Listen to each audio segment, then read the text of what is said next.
All right. Good afternoon, everyone. I'm calling this meeting of the Sonoma County Junior College District Board of Trustees to order. Appreciate everyone for being here, both in person and those joining us online. We'll start as we always do with our land acknowledgement. We acknowledge that we gather at Santa Rosa Junior College on the territorial traditional land of the Pomo people in Santa Rosa and the Coast Miwok people in Petaluma, past and present, and honor with gratitude the land itself and those who have stewarded it throughout the generations. As a reminder, public comment will be taken at the appropriate time.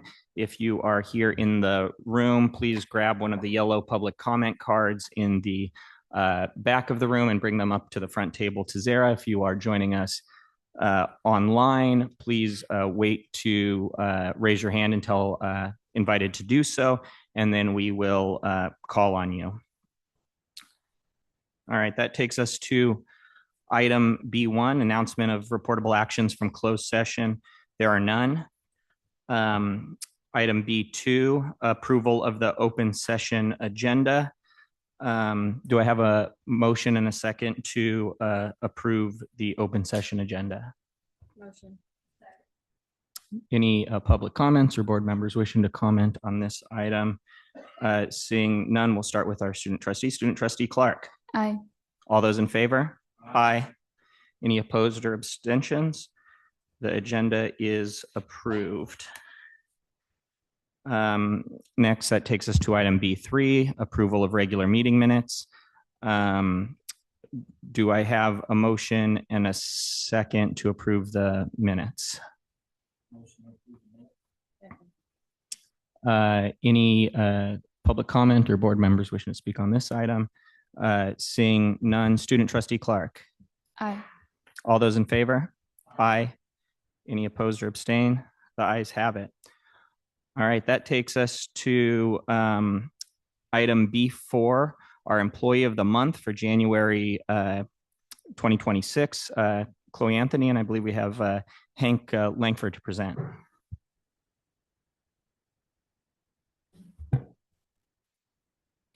Good afternoon, board members, President Siobhan, Dr. Garcia, and college community. Tonight, I have the opportunity and the privilege to recognize Chloe Anthony as our Employee of the Month for January 2026. Chloe. I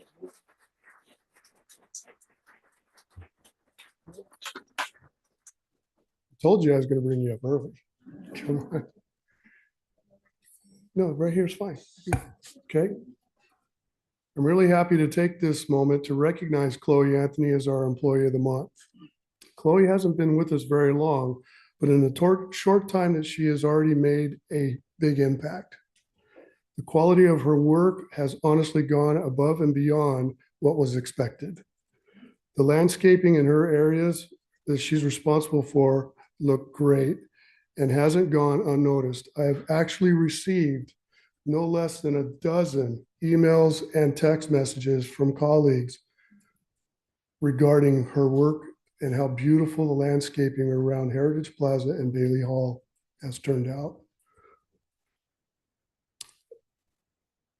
Chloe has taken a tremendous amount of pride in her work and takes her work very seriously. One thing that stands out about Chloe is her dependability and her initiative. She doesn't take care of just her assigned areas. She regularly jumps in to help others, often without being asked, just to make sure that things don't fall behind. She's always willing to learn and ask questions and pitches in whenever she's needed. On top of all that, Chloe brings a positive attitude to the everyday work. She works well with her coworkers, communicates clearly, and has become a real asset, not just to the grounds team, but to the entire facility operations team. And for those reasons and more, it is my pleasure to recognize Chloe Anthony as our Employee of the Month. Online here, next, please. This is just one of Chloe's areas at Heritage Plaza. So this is a before picture of a dilapidated pathway and grounds that was in dire need of obviously some love. Second picture here, this one's kind of special. This is Chloe's first attempt on operating a backhoe tractor. The gentleman you see standing there next to her is Jeff Shank. He is my senior plumber, and he's giving her instructions. I have to say, as a heavy equipment operator myself, I've never seen anybody take to it as quickly as Chloe did. Jeff gave her literally about an hour's worth of instructions. I came back about 2 hours later to check on her, and she was operating that thing like she had been doing it her entire life. The funny thing about it is when I asked her if she'd like the opportunity, since that was her area, to work the backhoe and remove that path, she looked at me, her eyes got about that big, she had the big smile and said, "Really?" And then I almost couldn't get her off it. But this is a result of Chloe's workmanship. This is just Heritage Plaza, an after picture of how well things are manicured. This is the pathway that was redone by Chloe. She removed the asphalt with the assistance of some of the other grounds workers and some of the trades. And Chloe, I took her to Urban Tree Care, and she personally picked out all the plants for this area. I wish that I could have gotten a better picture, a spring picture, but I strongly encourage all of you, if you have an opportunity this spring, walk through Heritage Plaza and look at the blooms. They're absolutely amazing. So with that, I want to say thank you again, Chloe, for everything. It's very well deserved. On top of all this, before I finish, we have a card signed by Facilities and Grounds. In there, we also have gift cards for you for, I hope this is okay, the Golden Finch in Sebastopol, the restaurant. And of course, right next door, Screaming Mimi's Ice Cream. Okay, okay. And one of the most gratifying parts of my position as a manager when I acknowledge somebody for Employee of the Month is having the opportunity to sit down with them and just to get to know them a little bit more on a personal level, not just an employee and how come you're not pulling weeds and doing this and doing that. And she divulged to me that she is a movie buff. She likes film. So also you have a gift card for Airport Cinemas. Okay? So congratulations, Chloe. All right.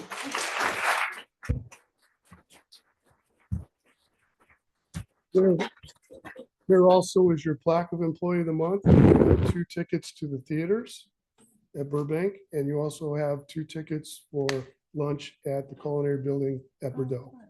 Okay, so congratulations, very well deserved. All right, thank you.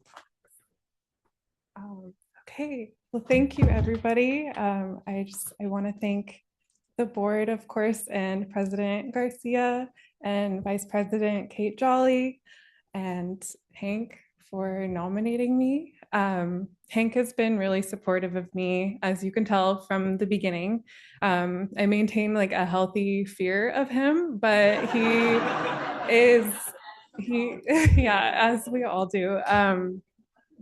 But he's always had my back. He's always pushed me to try new things. And I really appreciate that. I think I owe a lot of my success here to him.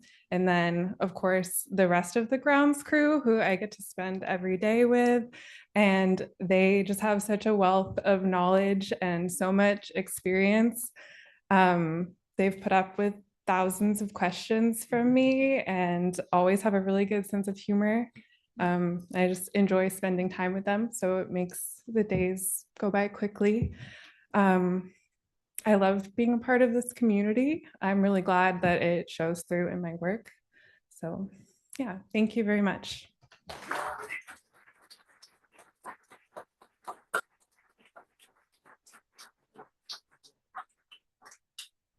Okay. On behalf of the board, congratulations and thank you for all you do to the district. It's, we have such a beautiful campus, and you and your team are a big reason for that. So thank you, very well deserved recognition.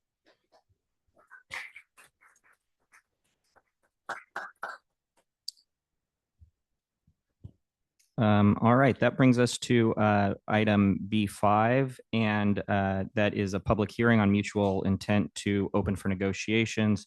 An article between CFT and the district. Do I have any public comments on this item or board members wishing to speak on this item?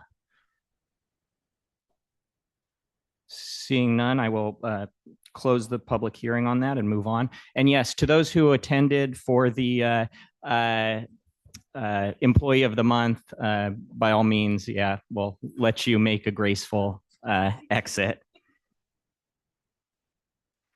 All right, that brings us to item B6, public comments. As a reminder, each speaker will have 3 minutes to address the board, and up to 20 minutes maximum shall be allotted per subject.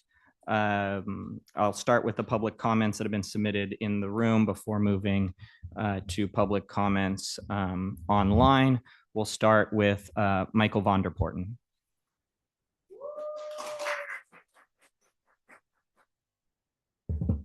Good afternoon. Happy New Year. I come to you today as a student, a fully registered, paid up student with a club card and a club card premium paid up. But I'm come here to talk about chemical safety. And SRJC says it cares about chemical safety, and you've got a whole page about it on your website. Go take a look at it. Hazard communication plan, see what it all says. It's a whole program. These exist in every company in the state and most of the, well, even around the country. These are programs where everybody is trained. If you're an employee, you're getting a paycheck from the junior college, you've been trained. The JC says so. It says, you know what chemicals are out there, what chemicals are in your environment, what chemicals you could be exposed to, not just the ones you work with, the ones you could be exposed to, and you know how to get information about it. And this is done through an SDS, a safety data sheet. This is a very specific form, and it gives you information about what the contents are, what's in it, what happens if there's an accident, what do you need to do for first aid, those sorts of things. These are broadly out there. They cover not only exposures, they cover foreseeable emergencies. So you've got a bunch of stuff stacked in a closet. You can imagine that those gallons might fall in an earthquake. That's a foreseeable emergency. Therefore, you have the SDS.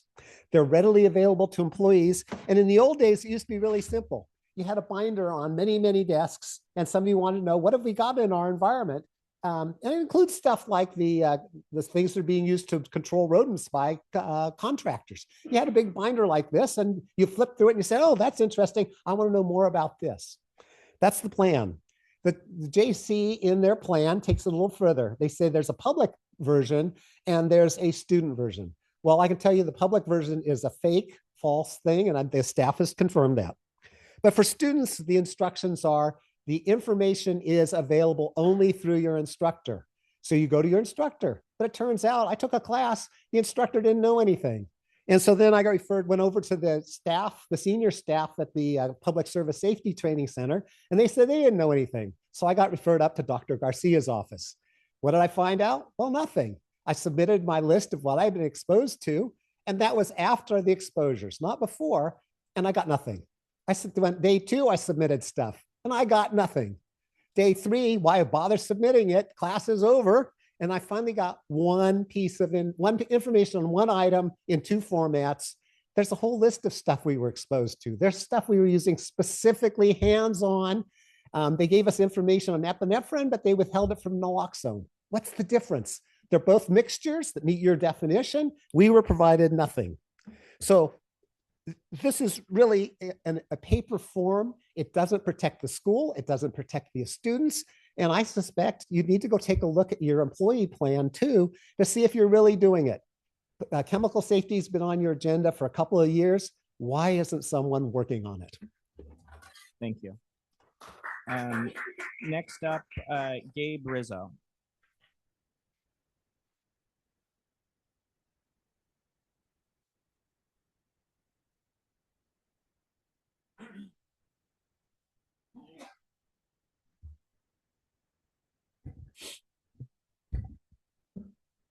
At this point, I have become numb and desensitized to the issues that I'm going to present for the 5th time, because it seems like the board has become numb and desensitized to the issues as well.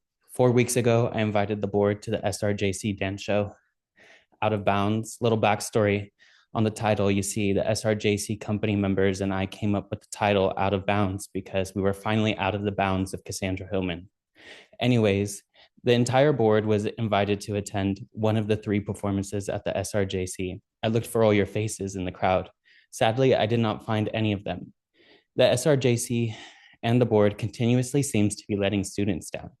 Although President Garcia likes to blame our past president, Frank Chong, for not ever doing anything, he at least had the courtesy of coming to each one of our shows with his wife, Lena. He would sit in the front, watch the entire show start to finish, and at least he acted like he cared. He even attended the shows after his presidency. Since I've already spoken so much about the major toxicity of Cassandra Hillman has in this department, I am going to talk about my experiences and apologize for the wording she's used to me ahead of time. Her words are not mine. In 2022, we attended the ACDA at the University of Oregon. I was in the same plane ride as Cassandra Hillman, and as soon as the plane landed, the first thing after checking us into the hotel Cassandra wanted to do was go to the bar. You see, I accompanied her because I was hungry and did not want to sit in a hotel. As she ordered her beers and her shots, she began to tell me that in all her years at the SRJC as an instructor, she hardly seen any real talent come through those doors, and that the only real talent out of any student she's ever seen has been from myself and another student named Bree Holmes. No mention of any of the pets she claims today on Facebook as her Hall of Fame. On one hand, she was complimenting me for being talented. On the other hand, she was disgracing all of my other peers and the alumni prior. She then proceeds to tell me things like she was a whore in her 20s.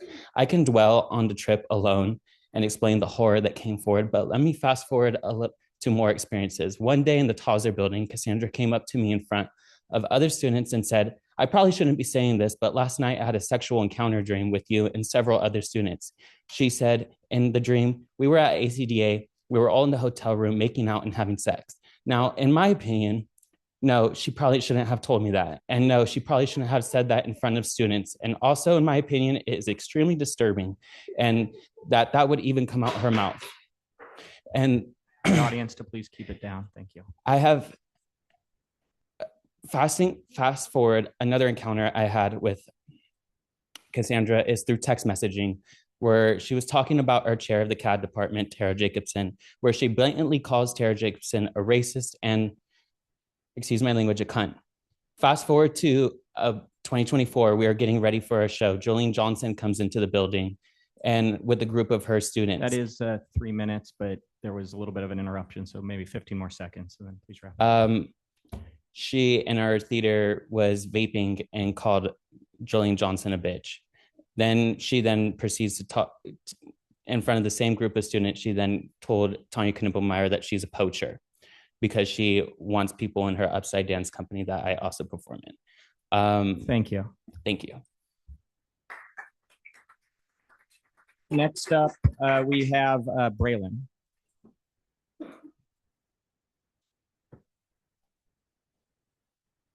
Hi, everyone. I'm here again to express my disappointment and concern that Cassandra Hillman is still teaching here. I've came up here, I don't even know how many times now, and just expressed how she runs her classrooms and how it makes us students feel anxious and scared and upset and frustrated. And I think we've heard from a lot of students how upset and how hurt we are. And I'm just really confused why no one on the board has seemed to take an interest in us or what we're saying. And I know, maybe we don't know everything. We don't know what goes on behind closed doors. But like Gabe said, it's like I didn't see any of you guys come to our show. I haven't seen any of you guys try to make a personal connection with any of us dancers. And so it just feels like you're really like ignoring us. And so, it doesn't matter who you are. It could be some random person on the street. If they come to me and they're like, I'm hurting, like, can you help me out really quick? Like this is your job though. We're not random people. We're like your students at your school. And so I'm really confused, like why you're not protecting us and why Cassandra Hillman is supposed to enter classrooms again in a couple weeks. I took a class with Kristen Daly yesterday, a jazz class that Cassandra Hillman is, she's out. So Kristen Daly is substituting. And I started tearing up in class because I was having so much fun and I felt so cared for, so loved, so passionate and so, excited. Like all of my friends were there and like it was so beautiful. And Cassandra Hillman coming back is gonna ruin that. She's gonna break down that kind of community that we've built. And I don't understand why you want that kind of toxic person back in our space. Like this is This is our safe space. I think if you guys have time tomorrow, stop by. Our class is at 5 o'clock in the new building. It's beautiful. It's really awesome. Stop by for 5 minutes and just see like what we're up to. Like I just don't understand why no one's taking an interest or like, you know what I mean? I'd love to get to know you guys. I'd love to talk to you, get to know my personal life a bit, get to know you guys. I want you to see what we're about. And honestly, that class yesterday was bomb. It was rocking. I'm really sad that we're going to lose that to someone who doesn't care about, dance at all and just status and it's all about her at the end of the day, Cassandra Hillman. So yeah, that's all I have to say, really. I'd love for you guys to come and really please take an interest in us. Thank you so much. Thank you. Next up, I have Genevieve Michelik.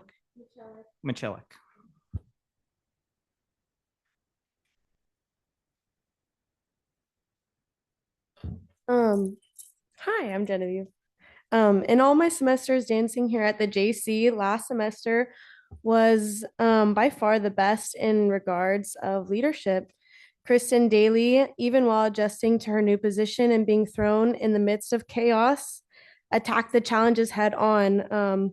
One of our first assignments in the class was to evaluate the critical response process, a 4-step constructive process on processing, responding, and critiquing art as the artist and the viewer. And just immediately from taking that assignment, I realized how introspective it was. And I realized that the tone and the pace for the rest of the semester was set and it was going to be beautiful.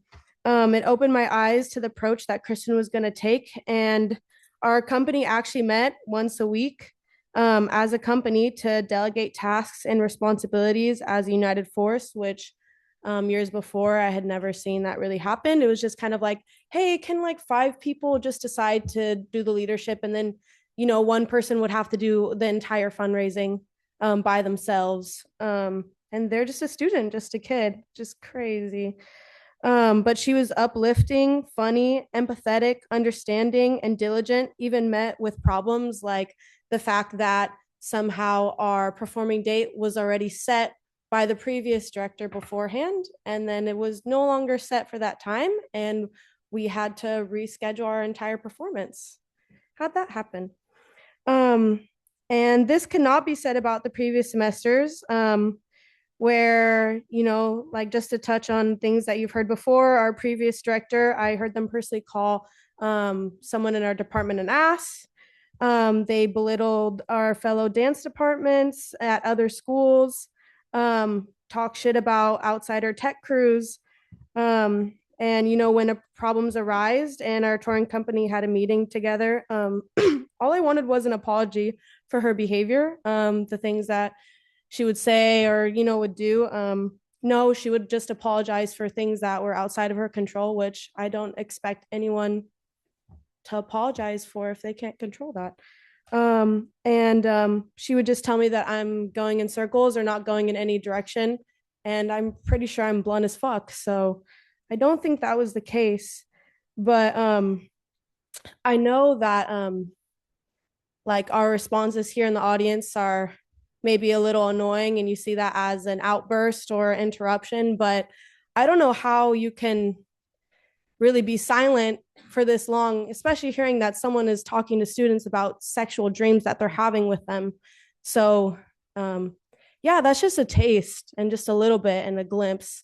And I just pray that you guys please help us out. Thank you. Thank you. Next up, Jordan Isabella Tazer Pardo.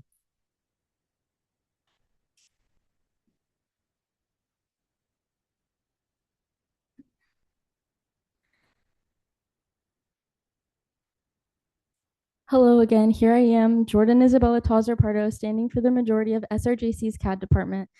And it's very nice to see you all here today, though I can't help but note that I didn't see any of you at the day, matinee, or night performance of last semester's SRJC Community Dance Showcase out of bounds despite your personal invitations. Today, however, I want to use this time to address the statistics surrounding student enrollment in Cassandra Hillman's classes and to ask an important question: why have these classes not been canceled due to extremely low enrollment when any other course would have been? Let's look at the numbers. Dance 29, History of Dance Online, only 5 students enrolled out of 30, while the same course taught by Laura Brennan is waitlisted with over 38 students enrolled. Dance 1.1 through 1.3 Ballet, Tamara Gross's classes are completely full, yet Hillman section only has 5 students, leaving 25 empty seats. Dance 14 Contemporary, Carrie Stillman's class is full with all 30 spots taken, but because Hillman's name is still attached alongside Daly's, only 19 students are tentatively enrolled. Dance 21, Hip Hop Funk, Professor Wood's classes is completely full with a wait list. Dance 61, Dance Conditioning and Somatics online. Hillman's course only has 3 students enrolled out of 30 student capacity across 4 sections, which doesn't even mean 1 student per section. Dance 88, Latin dance taught by Jay Johnson is completely full with 32 students. As you can see, every other instructor's classes are filled, many with waitlists. It is astonishing to me and to many others in the program that an educated board such as yourselves continue to leave your students out to dry by keeping this instructor on the schedule with zero communication about her return or lack thereof. Students are simply not enrolling when her name is attached. Worse still, required classes and units needed for certificates, degrees, and transfers are listed only under her name. These classes then get canceled, costing students their units, financial aid, Doyle status, and valuable time. We do acknowledge some steps being taken, such as removing her from Dance 27 and 28, which are the company classes, and offering other instructors, but this issue is far from resolved. Students deserve clarity, transparency, and access to the courses they need to succeed without the hostile environment. We do not understand why she is affiliated with the SRJC when so many allegations have been put against her, with the majority proven through legal investigations. As per the SRJC website, it lists Hillman instructing 16 sections of classes, and only 3 of them have enough students to not be a canceled course. 2 of the classes have our brand new beloved dance director, Kristen Daly's name attached to them. That leaves 1 section that Hillman instructs on her own with enough enrollment to qualify as a class. This class, Dance 2, is not full, and it's completely online. This class is a mandatory class that must be completed in order to transfer or receive your certificate or pursue your degree. I'm sure behind the scenes you have set up a way to monitor this so that all students feel safe even when on Zoom or behind a computer screen. It is appalling that you are allowing even this class to take place. After contacting admissions and records and reading the policies online, these classes should be canceled. If the board isn't willing to step up and let this instructor go, then the students are showing you in numbers already that these classes should be canceled. As you can see, any other instructor that steps into these classes has full enrollment with waitlists. Thank you. Thank you. Do I have any other public comments here in the room? I don't have any more cards. Do we have anyone online with public comments? All right, then I will close the public comments and move on to item B7, monthly updates, starting with the college president's report. So I'll turn it over to you, Dr. Garcia. Great, thank you. Feliz Año Nuevo, Happy New Year to all. Want to begin by offering congratulations to Chloe Anthony on being Employee of the Month. Certainly a pleasure to connect with her. The spring semester is in full swing, and we're thrilled to have students joining at our campuses and sites. I want to offer a warm welcome to new students who are joining us this semester, and a welcome back to our returning students and employees. While it's no surprise that SRJC has been implementing a strategic enrollment management plan and has seen consistent growth year over year in the last 3 years, we're keenly aware that focusing on student retention and completion of enrolled students is critical. It is an all hands on deck. We are working collaboratively with our faculty leadership partners, our management leadership partners, our student government leadership partners. And so you're going to see this semester a continued focus on student success, retention, and completion. I want to just note, because I think it important to state that awareness of the current sociopolitical climate and what it's having on our students and our communities. We continue to serve our community with integrity and dignity and with the highest levels of professionalism. So I just want to remind students, if you are experiencing any hardships or you're requiring support, please do not hesitate to reach out. We are in the very building where a lot of our student services programs are here for you. Likewise, colleagues and employees, if you find yourself being impacted and are in need of some additional support, please reach out to our HR department colleagues. So wanted to just note that as we start this new semester. Also wanted to provide a reminder, I did share this in December, but I think everyone was ready to be done in the fall semester. So just want to note that we are going to see a recruitment and hiring of 5 contract faculty for the 26-27 year. So you're going to see recruitments and hiring processes for advanced transportation and logistics, an EOPS counselor, natural resources management, radiation technology, and a wrestling coach and generalist. It is always great to have the opportunity to work collaboratively with deans and department co-chairs to bring on new colleagues to serve in the role as tenure track faculty. This next item is related to the governor's budget. So as you all know, or if you did not know, the governor released in January the budget for the state of California. It's a wonderful read. There's a lot going on in it. And what I want to highlight is that the proposed budget, of course, is being shaped by uncertain fiscal outlooks. There are factors that are happening outside of the state's control that are impacting. However, the current budget does propose a $15.4 billion in general fund and property taxes for the California community colleges. And this is the greatest increase that we've seen since 2018-19. So even amidst the fiscal challenges in some areas, as a California community college system, we're seeing some support. Something that we've not seen in a while is a proposed cost of living adjustment of 2.41% for categorical programs such as EOPS, DSPS, and CalWORK student services. And so those are programs that have not seen that before.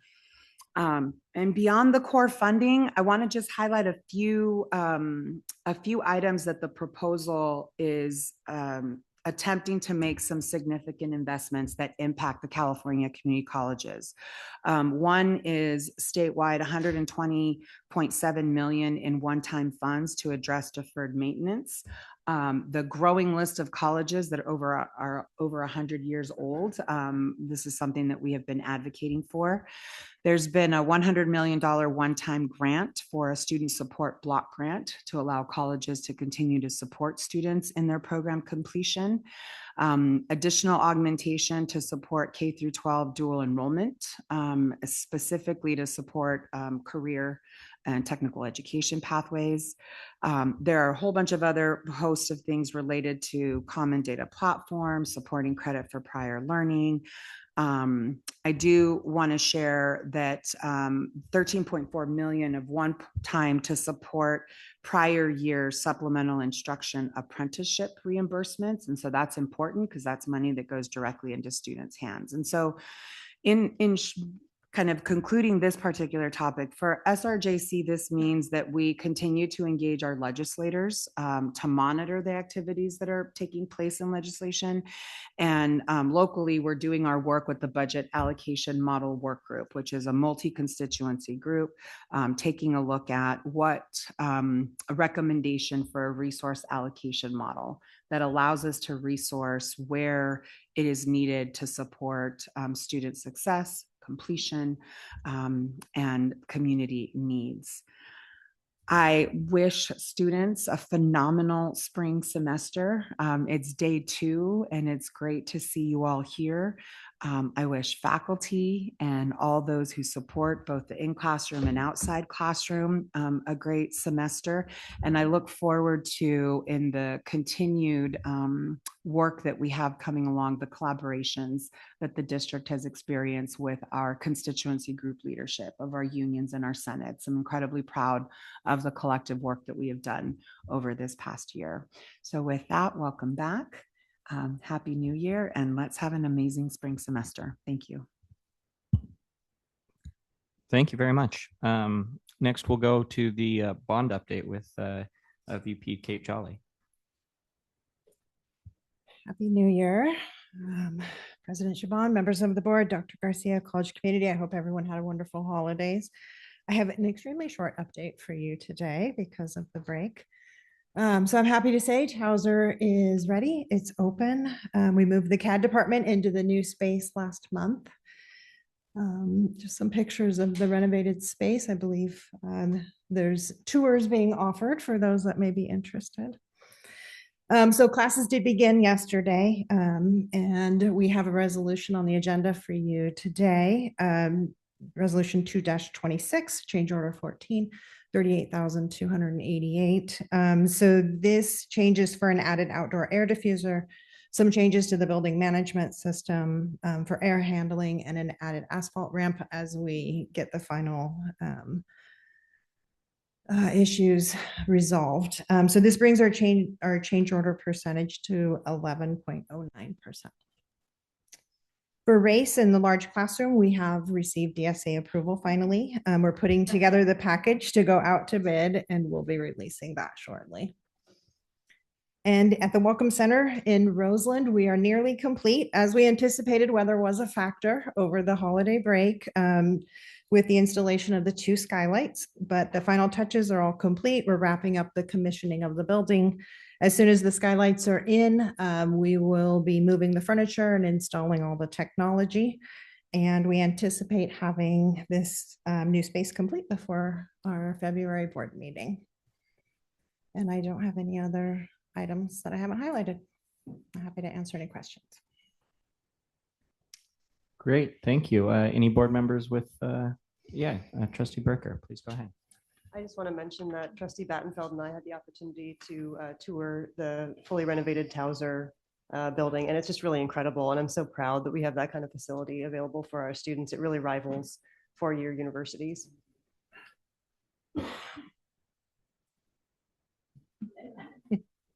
Thank you. All right, thank you. Any other board members? All right, thank you, Vice President Jolly. Next, we'll go on to Student Trustee Clark. Good afternoon, Board President Shaban, board members, President Garcia, and our college community. Thank you for the opportunity to update you all. This report is a little weird. I don't have a big report today as it is the second day of school, so it's a new experience for everyone. I just wanted to wish everyone a healthy and happy spring semester and report that I'm still finishing up some reworks of our SGA governing documents to get them up to date, and I'm still working on getting some more information together about our budgets like MOUs and contracts. That is it. Please take care of yourself and focus on our students, and thank you. Thank you. That brings us to any board member comments. Any board members with any general comments? All right, seeing none, just wish everyone a successful and healthy semester ahead. We'll move on to item B8, reports, and we'll start with the SGA report with SGA President William Garcia.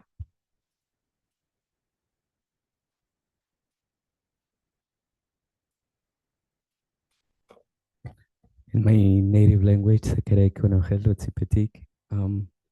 President Shaban, President Garcia, and members of the board, good afternoon. Buenas tardes a todos. Para comenzar, quiero desearles un feliz año nuevo, mucho éxito en todas las metas personales, académicas y profesionales que se hayan propuesto para este nuevo semestre. Como Student Government Assembly, iniciamos este periodo con confianza y optimismo, especialmente después de las experiencias y aprendizajes obtenidas el año pasado. El semestre anterior fue una etapa de crecimiento y aprendizaje para todos nosotros. Nos permitió reflexionar, identificar áreas de mejora y fortalecer la manera en que trabajamos como equipo. Todo lo aprendido nos brinda hoy una base más sólida para comenzar este nuevo semestre con mayor organización, compromiso y claridad en nuestras metas como SGA. Quisiera informarles que la semana pasada se llevó a cabo el Summer Retreat. Agradezco sinceramente la asistencia de la mayoría de los miembros, ya que su participación fue clave para que este espacio fuera productivo. Al mismo tiempo, comprendemos a quienes no pudieron asistir, ya que somos estudiantes y muchos de nosotros trabajamos o somos independientes. También quiero informar que este lunes 12 de enero se llevó a cabo nuestra primera reunión oficial de SGA del semestre. Agradezco especialmente a Ben por su apoyo y liderazgo para que la reunión se desarrollara de manera organizada y exitosa.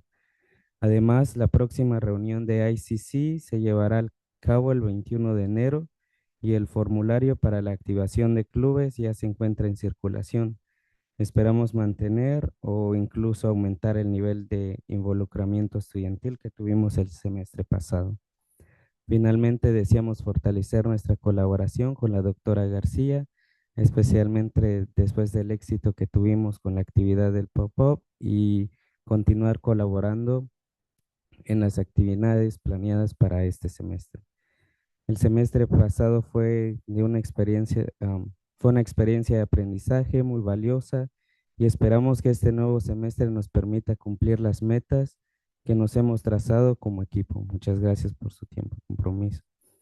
To begin, I would like to wish you all a happy new year and great success in all the personal, academic, and professional goals you have set for this new semester. As the Student Government Assembly, we begin this period with confidence and optimism, especially after the experiences and lessons learned last year. The previous semester was a time of growth and learning for all of us. It allowed us to reflect, identify areas for improvement, and strengthen the way we work as a team. Everything we learn provides us a stronger foundation to begin this new semester with greater organization, commitment, and clarity regarding our goals as SGA. I would like to share that the summer retreat took place last week. I sincerely appreciate the attendance of the majority of our members as their participation was key in making this space productive. At the same time, we understand those who were unable to attend as we are students and many of us work or are independent. I would also like to inform you that our first official SGA meeting of the semester took place on Monday, January 12th. I would like to especially thank Ben for his support and leadership in ensuring the meeting was organized and successful. In addition, the next ICC meeting will take place on January 21st, and the club activation form is now in circulation. We hope to maintain or even increase the level of student involvement we had last semester. Finally, we would like to strengthen our collaboration with Dr. Garcia, especially after the success of the pop-up event, and continue collaborating on the activities planned for this semester. The previous semester was a very valuable learning experience, and we hope this new semester will allow us to accomplish the goals we have set as a team. Thank you. Thank you very much. Thank you. All right. Next up, we have the All Faculty Association report, and I believe Sarah White. There we go. I didn't see you there. I thought, yeah. So Sarah, happy to have you presenting for us this semester, and wish Professor Donegan a productive and enjoyable sabbatical. I hope that for her too. As you said already, I'm Sarah Wiley. I'm very pleased to be here. I am the president for the spring 2026 semester for AFA. And I wanted to briefly introduce myself. Board President Shaban, President Garcia, board members, and college community. Many of you already know me, but if you didn't know a little bit more about me here, I started out at SRJC as an associate faculty member in 2013. And I just finished my last semester of tenure review this past fall. I'm very excited about all of this. Can you tell? I came from Appalachia by way of Florida and then out here. And I started out at a junior college. So I know the value, promise, and the lifelong enrichment that learning at community colleges offers to our students, our community, our societies, and our world. I wanted to just remind everybody here that we continue to stand with SEIU in their efforts to reach a fair and equitable agreement regarding healthcare with the district. We look forward to ongoing meetings, including SEIU and district representatives, to work on a collective agreement that works for all of us about healthcare costs for the next fiscal year. I wanted to announce and thank our current vice president, who's trying to hide there in the corner, Mark Boyanowski, who's agreed to be our vice president for spring 2026. Thank you, Mark, for doing that. AFA appreciates his willingness to step into the role to support our faculty. Our organization would also like to thank our AFA cabinet and exec council and to express our appreciation for our partners on the district's negotiation team. We want to send a special thanks to Robert Holcomb, Josh Adams, and Kate Jolly for their continued hard work, diligence, and the integrity that they continue to demonstrate in fulfilling their district roles. And that ends my first board report. Thank you. Thank you. All right, that brings us to the information agenda. Item C1 is a monthly board briefs. C2 is a program and focus, Rising Scholars and Ignite. C3 is a department and focus, Health Sciences Department. And then C4 was the athletics department and focus with the SCORE program. So those are all informational only items with no presentation attached. However, I'd like to open it up if there's any public comment in the room on any of those. I don't have any cards or online, or if there's any board members wishing to comment on any of them. Again, I just encourage members of the college community, you know, these are really great, I think, informational snippets to be able to learn what's going on, and there's a lot of good work and that goes into these. One thing I'm interested in that occurred to me as I was sitting here today is the pretty impressive, the SCORE program, how it's improved results pretty substantially. I'd be interested to know where we stack up, you know, amongst other community colleges. You know, it seems to me a very strong number that we've gotten to. You know, there's always room for improvement, but that was a very encouraging to see. All right, that brings us to item C5, revised board policies and administrative procedures, first reading. I'll turn it over to Dr. Garcia. Great, thank you. As is customary, and we've been doing this for several semesters now, providing you with an overview of our board policy and administrative procedures. So these are coming to you as a first reading, meaning that they've already gone through the college governance process. On the district side, that's our college council. So what you have here for a first reading are matters related. So we have BP 6100. We're revising this policy. You'll see that the first four are all legally required. The last one is legally advised. The first three are all new policies. So we haven't had them. So BP 6100 is delegation of authority, business and fiscal affairs. BP 6150, designation of authorized signatures, and BP 6500, property management. Again, all legally required new policy. BP 6600 is related to capital construction. This is legally required, and you see there that this board policy will retire 4 existing policies that we have: 5.9.2, 6.2, 6.2.2, and 6.3. And lastly, we have BP 6740, the Citizens Bond Oversight Committee. This would be replacing our current 0.29. So those are, again, that was the first list. We also have, these are information only. So the first one is the first reading for actual policy. The second slide here is an information only to inform of those revisions that have been made in administrative procedures. AP 4025 is the philosophy and criteria for associate degree and GE.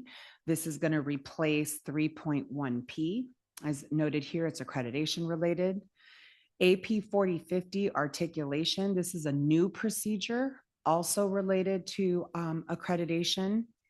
AP 6100, so to the board policy that's in the first reading, this is the administrative procedure to accompany that policy, as is for AP 6150, AP 6500, AP 6600, and AP 6740. That is what you have before you as a first reading, and I'm happy to entertain any questions that the trustees might have. All right, any comments or questions on these policies? All right, thank you for that presentation, Dr. Garcia. That moves us to item C6, SRJC's strategic plan alignment with California Community Colleges Vision 2030. Good evening, Board President Shaban, Dr. Garcia, Board of Trustees and Community. I'm here today to go over the alignment of the Vision 2030 with our District 2025-2030 strategic plan.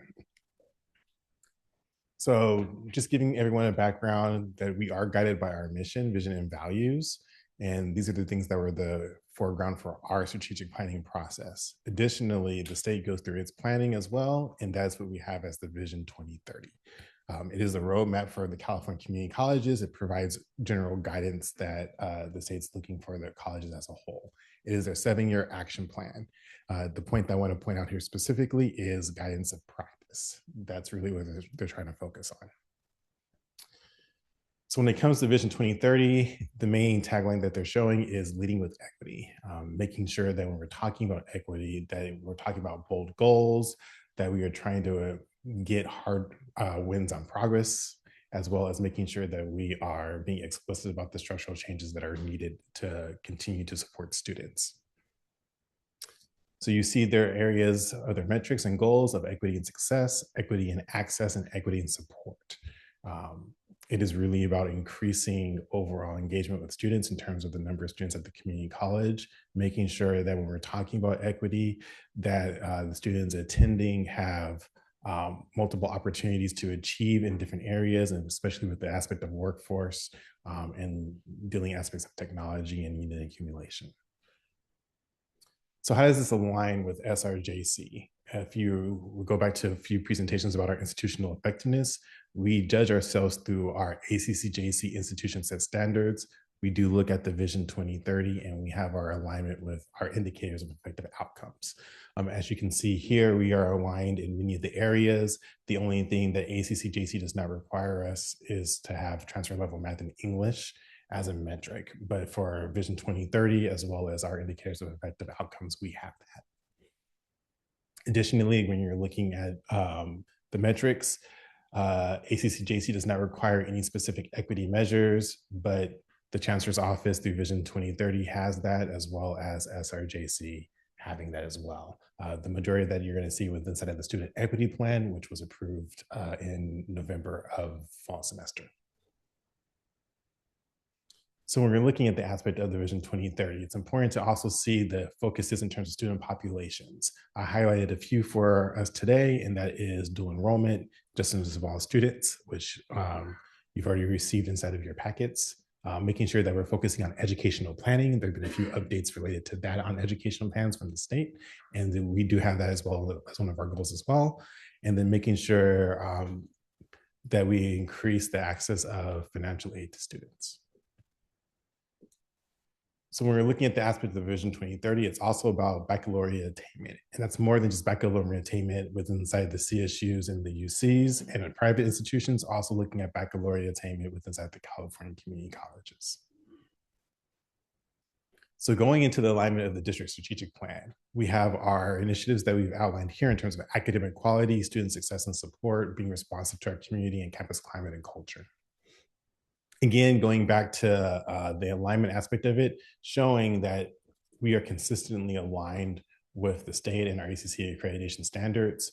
But more importantly, how does this align with the metrics from the Chancellor's Office? So when you're looking at when you're looking at equity and success, it really focuses on the aspect of our academic quality and our metrics associated to academic quality for the success of our students in our plan. Equity and access relates to campus climate and culture and being responsive to our community. And equity and support connects to our academic quality and our students' success and support. So these are things that are showing that not only do we take into consideration the state guidance related to the Vision 2030, but that it is a fundamental aspect of what our own mission is in ensuring the success of our students and our planning moving forward. The thing I wanted to point out is our particular call to action for our student populations. With inside of the strategic plan, we are making sure that we are trying to keep students engaged in pathways, that we are focusing on our part-time students, which is students with less than 12 units, returning students, students who've had a break in their enrollment, students who have dependents, so that will be parents, students that are utilizing distance education, students that are utilizing basic needs, and students that are utilizing dual enrollment opportunities.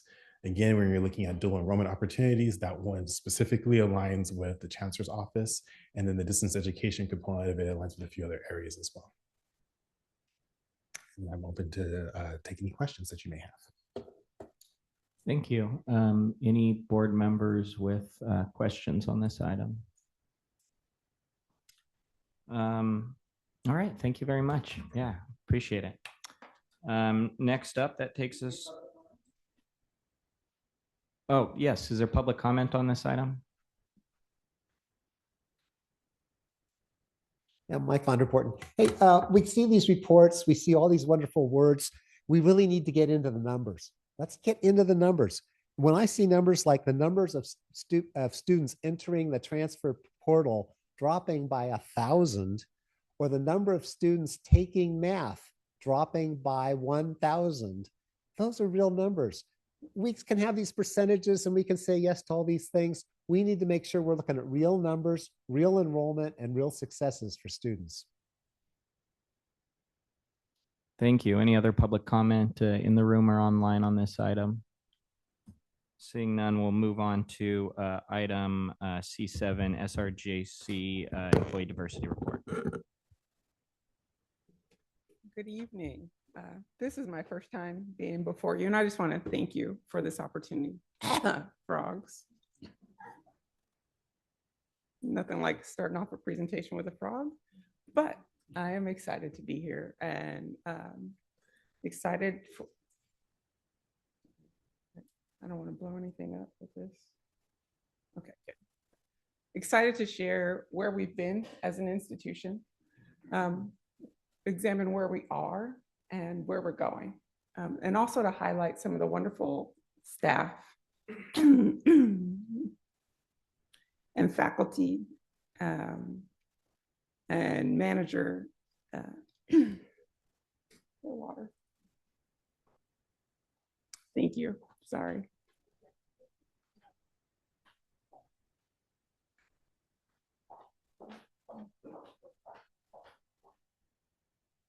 Thank you.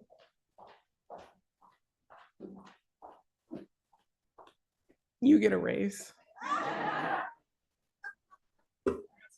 You get a raise. You get a raise. So I wanted to highlight some of the activities and huge lifts that the institution has done over the last year. I wanted to highlight our affinity group and new employee welcome reception. Many of you were at this reception both this year and last year. I mean, what I have not had this all day. So what this has done, what that has done is set the groundwork. Wow. I am allergic to public speaking. What that did was set the groundwork for new employees to come in and build community. Another aspect of that community building was the Courageous Leaders Academy, who completed their 3rd year last year. I also want to highlight the work of the EEOAC, specifically the EEO plan revision that took place last year, and the EEO plan revision that will take place, a brand new plan that will be written this beginning this spring.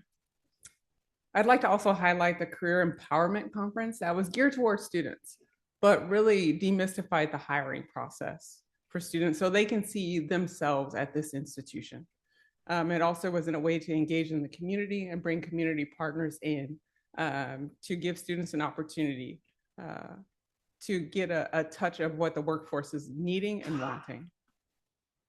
I'd also like to highlight the IDEAA task force and the work that went on in that task force, the incredible lift that happened with the participatory governance restructure last year, the 20 facilitated discussions that happened through Rooted in Love, where many of you shared your ideas, concepts, and experiences. And from those facilitated discussions came three themes: the need for belonging, the need for transparency, and the need for accountability. Also included in that IDEAA work was the leadership standards of excellence that were developed. I'd also like to highlight the HSI, or the Hispanic Serving Institution Transformation, and specifically the work of the Partnership Resource Team.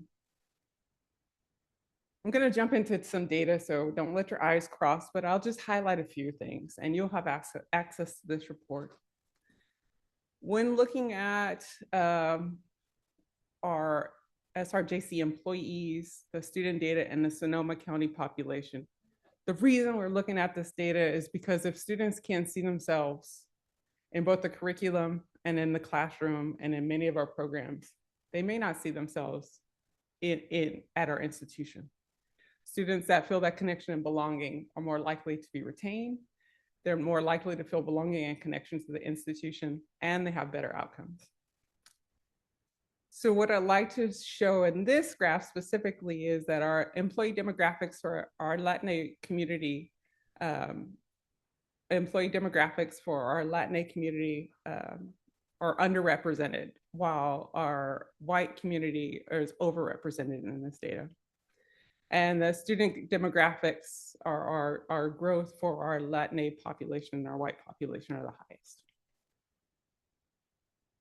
When jumping into our different employee groups, beginning with our contract faculty, 29% of our contract faculty identifies BIPOC. Over the last 5 years, there's been a growth in our African American and our Latina populations.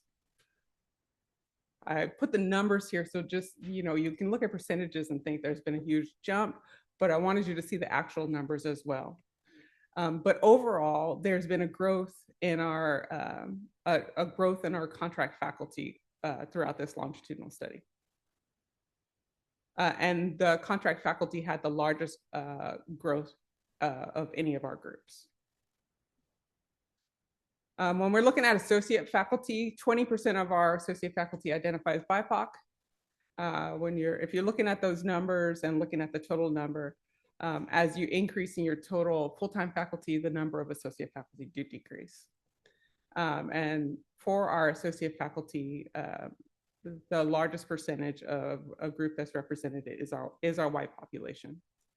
I'll also add that in our data sets, the individuals identifying as 2 or more have increased, and you'll see that reflected in other data sets as well. For our management team, 39% of our managers identify as BIPOC. I do want to point out where it says Native American, the line is all zeros. There are individuals who identify in multiple groups, so that 2 or more may be reflective of that. I didn't want that to go by. And there's been a slight increase in our Latina managers and a decrease for our white managers. For our classified individuals, 44% identify as BIPOC. That is the largest of any of our groups, with gains in both the African American and our Latina population. And overall, over the last 5 years that this survey looks back, or this data looks back, there's been an increase in our classified personnel as well.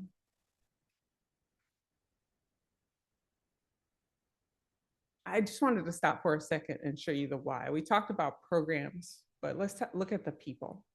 When you look at your Courageous Leaders Academy and our job market outreach and the community connections that have been occurring, and the Career Empowerment Fair, it's an opportunity to not just increase our numbers, but to increase our connection to one another.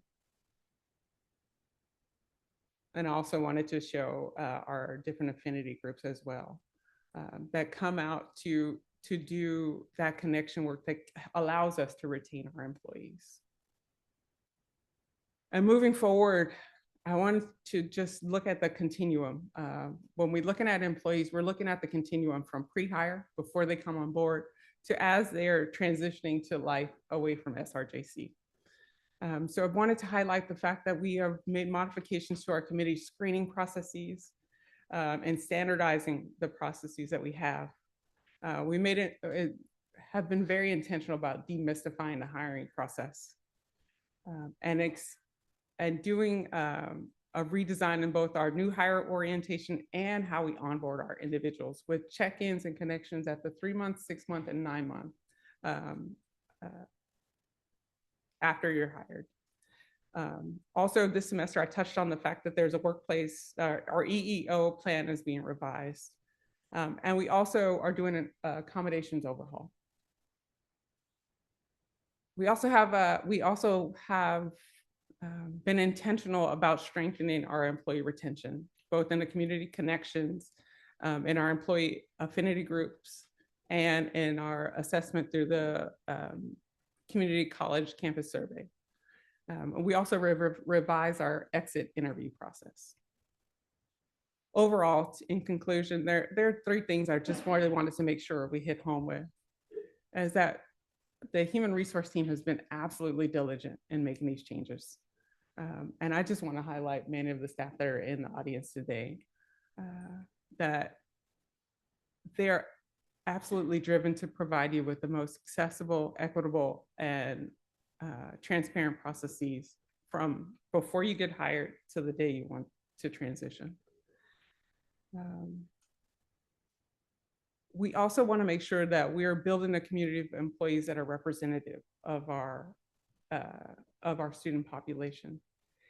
And lastly, being data-driven is my thing. And so Jeremy and I and the IR team will be lockstep over this next year, ensuring that the evidence-based practices that we are implementing, that we are assessing those outcomes and making the changes necessary to provide you with the best opportunity for your experience while you're an employee, and for those who are coming on, to ensure that we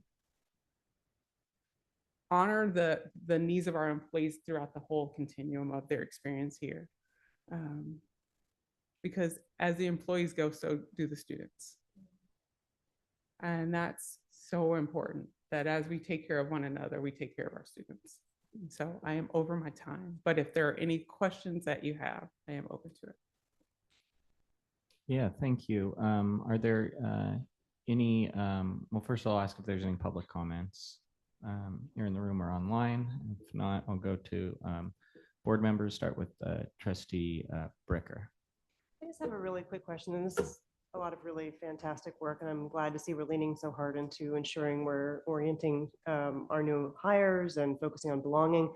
My question, and it can either be addressed here or after the meeting at some point, but I'm just curious to hear more about how we're ensuring we're getting a really broad, diverse pool. Like, how are we getting our open positions out there, informing people and making sure that it's accessible? Because I know that's a challenge that I face in my work, and I would just love to hear about that at some point. So we're implementing several different strategies, but as we're revising that EEO plan, we are looking specifically at different evidence-based practices and best practices throughout the state that we can adopt here with the populations that we serve. We want to look at, when you go back and you look at that county data, how can we do a better job in reaching out to our county? How can we do a better job in reaching out to the state? And how can we do a better job of reaching out to doing national campaigns? And so when I think about looking at that, I want more data. So that data is one thing, but where do we drop people? So when you have a hiring process, you look from, you put out the ad, and then people apply, and then they go for the first round of interview, second round of interview. I want data so minute that we get into the macros. Where are people falling off at each stage? And what interventions do we need to do to retain those individuals? And so it will be multifaceted. And when we submit that report to you in May, you will see all of the strategies that we've been working on and the research that we've done to pour into those processes. So that was a long-winded answer to, we're working on it. All right, next up, Trustee, we'll do Trustee Martinez and then Trustee Bailey. So, having been at the previous, a couple years ago, I think you, report similar to this. I mean, the numbers are unfortunately, very small change, especially with the Latin faculty, classified, all that. And I will reiterate what I said at that time, which is when you see those numbers, you see in a way they're working, for two people, right? To kind of assist students, 2-for-1 kind of thing. And so I'm always curious, not curious, but I'm always intrigued by that because it's a lot of work. Having, be like, you go to one office and you're the only one and you have like 25 youth that look like you or students that look like you. So I'm very appreciative of your response of like, we're working on it, because I know in the last year, right, I've had colleagues, friends apply and I've been very diligent about sharing those issues with President Garcia, because I want to know exactly the same thing that you just stated, like, where do they drop? Why do they drop? What is it that as a trustee, what is my responsibility in that or role in that, if any? Because I do share, like, we have job openings. I think you would be perfect, because I know the culture, I know the campus. So I'm really excited about that. And I just, as staff, faculty, and all that work here as employees, just remember that there is a lot more students who don't have sometimes that person that just looks like them, and it's really critical. And so, like, it's not a bad thing or a good thing. It's just sort of like, let's have a little bit of compassion when some of us look a little bit more exhausted sometimes. And I think because of that, right? Because the students are looking also exhausted because they can't find their person. And it's not always going to be like, oh, I'm going to go with somebody that is Latino or Latina. I might, my mentor might be someone who's outside of my actual ethnic a racial group, which is fine. But always remember that some of our colleagues are having to stretch a little bit further, because there is not just the student needing the connection, but even the faculty or employee wanting that connection. And so, but I'm really proud to see this and excited to see the May outcome, because that's one of the things that myself get asked a lot about. And I'm the one that, I don't know, I'm sure the other ones do, but I constantly face that more than student to trustee questions, but I do get more of colleagues or employment questions around that process and things like that. So I'm really excited about that. So thank you for that work, because it is getting into like the main part and really understanding that, to see how we can be better as trustees, as employees, as colleagues, and at the end of the day, still serves the student in a better way, in a stronger way. Thank you. Thank you. Can I just say one little thing? Yeah, please go ahead. The cultural taxation that takes place is what you're describing. And I think it is absolutely my job to ensure that we're supporting our I call them my peeps, our peeps across the district, to make sure that we can share the load. And part of sharing the load is seeing yourself in the curriculum. Part of sharing the load is, the frog is back. Seeing yourself in the curriculum, but also in our programming. And so we need to support our people too. And that is hard to carry the weight. And so how we protect our mental health, how we protect our physical health, all of those are components of the wellness that we need to bring to the institution. And also demystifying the hiring process at all phases. So what does it look like when I walk into an interview? What does it look like as I'm navigating my second phase of an interview? What should my resume look like? All of those things should be transparent and upfront. Thank you. Trustee Bailey, please go ahead. Yes, thank you, President Shaban. VP Duffy, I just want to say that, again, based on the comment, that you've been a true asset since you've arrived here in the district. I want to acknowledge not only your work, but again, the evidence-based data that you're presenting to us is critical for our moving forward, our growth, and our movement. I appreciate you carrying, or should I say, the heavy load that you've carried. But I also want to acknowledge the administrative leadership that actually conveys the truth and conveys the sense of belonging and being. As I heard the themes that came out of the workplace culture, the belonging, the transparency, and I would say most important, the accountability. I appreciate in your role as a VP of HR and working along with, like I said, our administrative leadership. I mean, it is outstanding the information that we're receiving now that helps us do a complete job.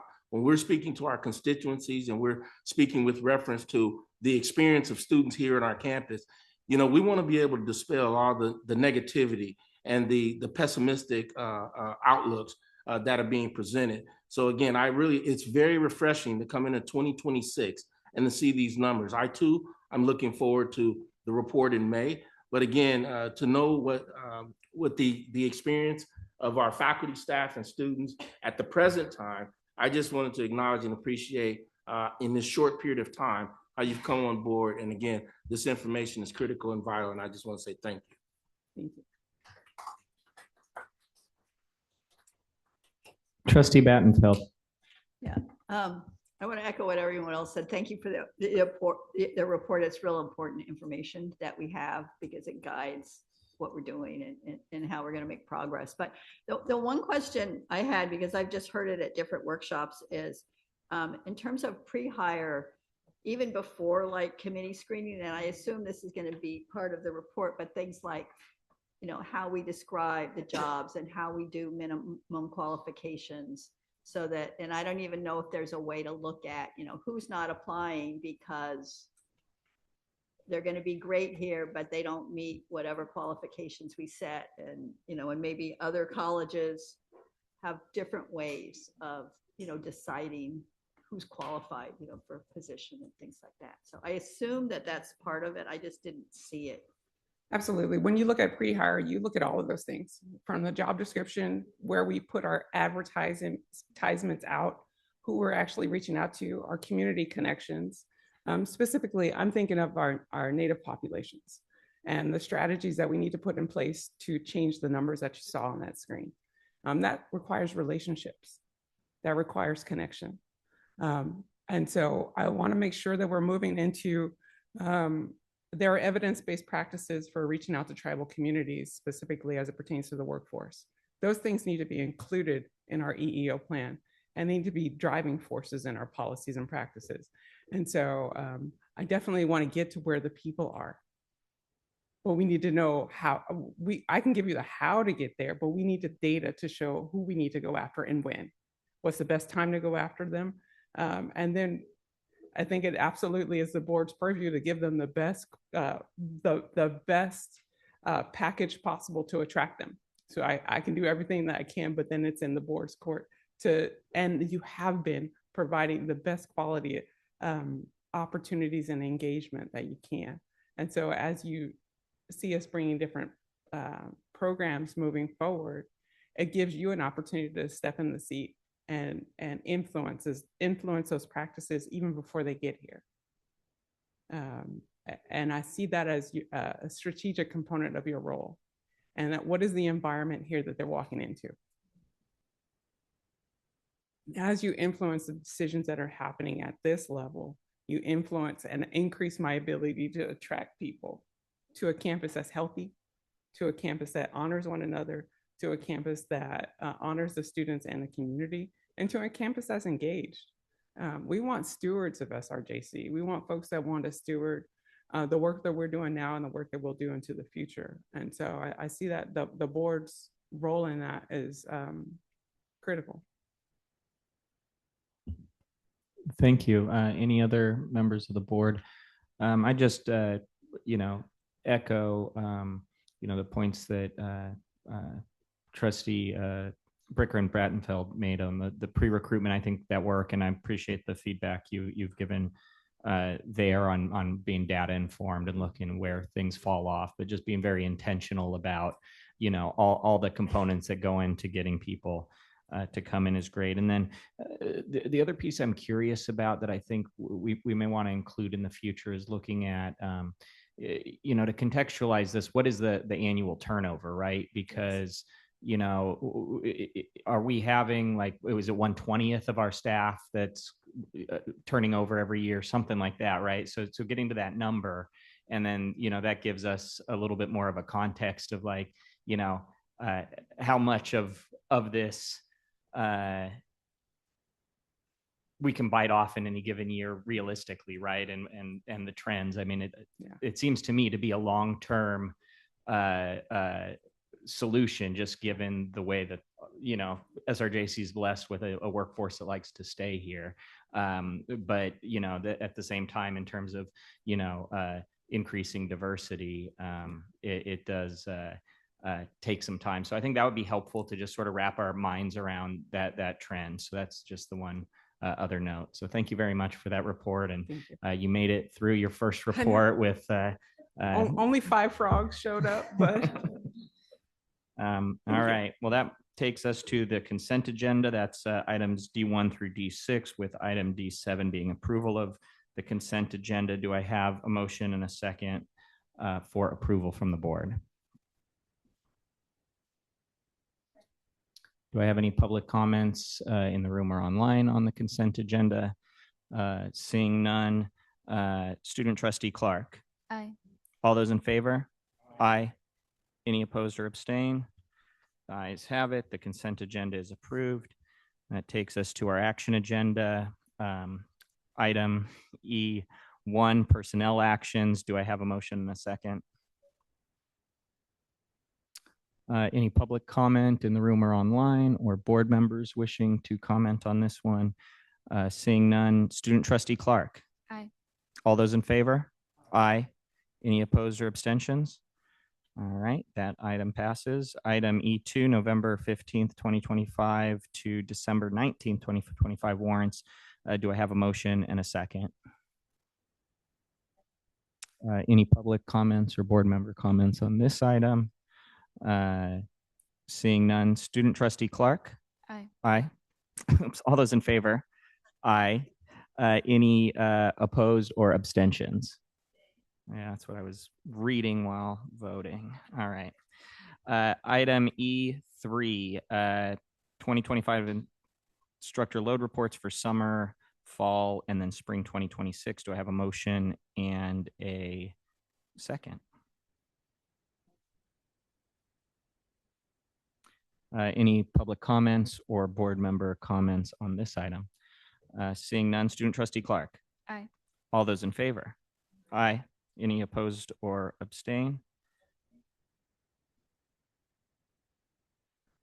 All right, that item passes with 2 abstentions. Item E4, resolution 1-26, changes to the adopted budget.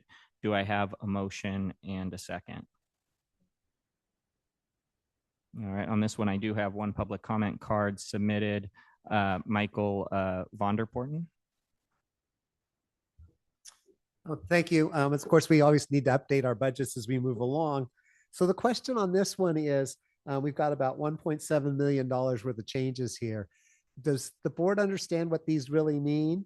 And can somebody answer? Maybe you'd like to answer for the public. I know you're not supposed to respond to inquiries.